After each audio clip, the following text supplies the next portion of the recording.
دنیا میں جب بھی کوئی انسان پیدا ہوتا ہے تو اس کا پیدائشی طور پر کوئی نہ کوئی مذہب ضرور ہوتا ہے، لیکن بعد میں لوگ ایتھیسٹ یا ملحد کیوں بن جاتے ہیں؟ یہ لوگ خدا کے وجود سے انکاری کیوں ہو جاتے ہیں؟ دنیا میں ان لوگوں کی تعداد میں اضافہ کیوں ہوتا جا رہا ہے؟ آپ سب کچھ news.tv میں جان سکیں گے۔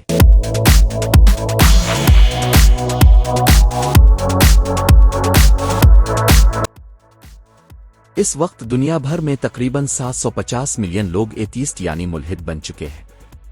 یہ عالمی آبادی کا تقریباً 6 سے 9% ہے۔ شمالی امریکہ جیسے کچھ خطوں میں ملحدوں کی تعداد میں اضافہ ہو رہا ہے۔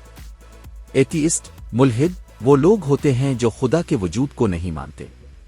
کچھ بالکل انکار کرتے ہیں کہ کوئی خدا خالق ہے۔ کچھ ایسے ہوتے ہیں جو کہتے ہیں کہ خدا کے وجود کا کوئی ثبوت نہیں ملا، اس لیے ماننے کی ضرورت نہیں۔ یورپ، امریکہ، جاپان اور چین جیسے ممالک میں ملحدوں غیر مذہبی لوگوں کی تعداد میں اضافہ ہو رہا ہے۔ چین دنیا میں سب سے زیادہ ایتھیسٹ آبادی رکھتا ہے۔ پیو ریسرچ اور دیگر سروے کے مطابق نوجوان نسل مذہب سے زیادہ فاصلے پر ہے، لیکن ساتھ ہی مذہبی لوگ بھی اب بھی دنیا کی بڑی اکثریت ہیں۔ خاص طور پر مسلمان ممالک میں دین سے جڑے رہنے کا رجحان اب بھی بہت مضبوط ہے۔ سادہ لفظوں میں ایتھیسٹ وہ ہیں جو خدا پر ایمان نہیں رکھتے، زیادہ تر سائنسی یا سماجی دلائل کی بنیاد پر۔ ان کی تعداد مغربی دنیا میں بڑھ رہی ہے۔ لوگ ایتھیسٹ ان وجوہات کی بنا پر بن رہے ہیں۔ نمبر 1، جدید تعلیم اور سائنس پر بھروسہ کرنے والے لوگ یہ سوچنے لگتے ہیں کہ کائنات، زندگی اور انسان کی وضاحت سائنسی قوانین کے ذریعے ممکن ہے۔ وہ کہتے ہیں کہ جو چیز نظر نہ آئے پھر جس کا ثبوت نہ ہو، اسے ماننے کی ضرورت نہیں۔ نمبر 2، یورپ اور امریکہ جیسے ممالک میں مذہب کا کردار کمزور ہے، اس لیے نئی نسل زیادہ تر مذہب سے دور رہتی ہے۔ اگر کوئی بچہ سیکولر اور لامذہبی ماحول میں پرورش پاتا ہے تو اس کے لیے مذہب ماننا فطری نہیں رہتا۔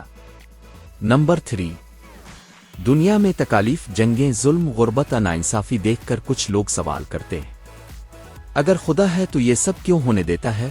بعض افراد کو ذاتی زندگی میں شدید دکھ یا پھر صدمہ ملتا ہے تو وہ مذہب خدا پر سے ایمان کھو بیٹھتے ہیں۔ نمبر 4، کچھ فلسفیانہ سوچ رکھنے والے لوگ کہتے ہیں کہ مذاہب دراصل انسانی تخیل اور سماجی ضرورت کے تحت بنائے گئے ہیں۔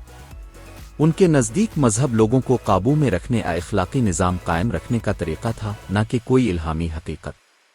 نمبر 5، مغربی دنیا میں میری مرضی کی سوچ بہت مضبوط ہے۔ ایسے لوگ یہ پسند نہیں کرتے کہ کوئی مذہب ان کی ذاتی آزادی پر پابندی لگائے، اس لیے وہ خود کو ایتھیسٹ یا ایگناسٹک کہلانا زیادہ پسند کرتے ہیں۔ اسلام دنیا کا واحد مذہب ہے جو تبلیغ کے مقصد کے لیے انسان کو پیدا کیا گیا ہے۔ اس لیے دنیا میں بہت ہی کم لوگ ایسے ہیں جو مسلمان ہونے کے بعد ایتھیسٹ بنے ہوں۔ بہت سے لوگوں کے لیے مذہب سے انکار بہت خطرناک ہو سکتا ہے، لہذا لوگ اپنا عقیدہ چھپاتے ہیں۔ بعض لوگ مذہب سے تو الگ ہو جاتے ہیں مگر کسی دوسری روحانی یا غیر مذہبی معتقد اپناتے ہیں۔